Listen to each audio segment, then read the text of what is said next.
ni PRRD. So may komplikasyon mga kaidol na hindi na nakapasok o nakatuloy po ang kanyang schedule po visiting kay pagbisita po kay former President Rodrigo Roa Duterte. So pakinggan po natin una po si Sir Alvin, no, sa kanyang account na Alvin and Tourism mga kaidol. Ito po ay pinakamalapit po na isang vlogger doon po sa Dahik na lagi pong nag-monitor doon sa sitwasyon sa ICC mga kaidol. So pakinggan muna natin si Sir Alvin.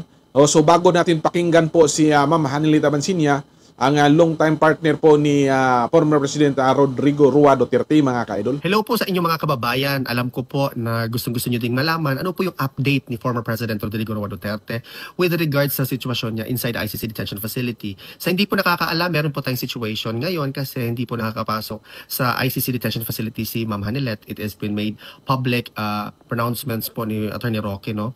And other personalities as well. So I actually reached out to Veronica asking how her mom is, and she made mention na okay naman yung mom niya, that they are dealing with the situation para po makapasok na siya sa ICC detention facility. Sinabi din po niya na busy siya ngayon complying with the last hora doon sa kanyang study-related activities, and then after that, she'll be coming to the Netherlands to also visit her father. Sabi din niya na sa lahat po ng mga Pilipino na nasa labas ng ICC detention facility or all over the world praying and support. So okay mga kaidol, ito po yung panayam po ni Sir Alvin.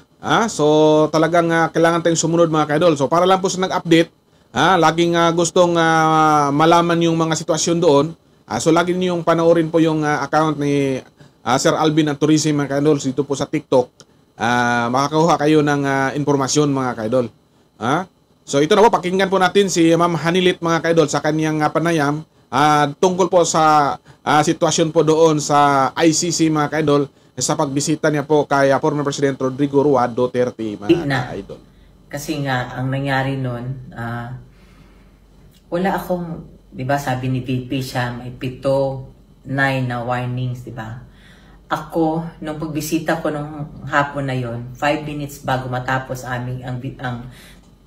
visitation namin, time namin. Sinabihan ako nung isa doon, sabi niya na nung July 19 daw, nung phone conversation namin, meron daw akong sinabi, sabi ko, about the case. Sabi ko, I don't know anything about the case. Kaufman is not discussing anything about the case. You know that, Mr. Kaufman. I have not asked a single paper from you on whatever it is that you are doing, so I can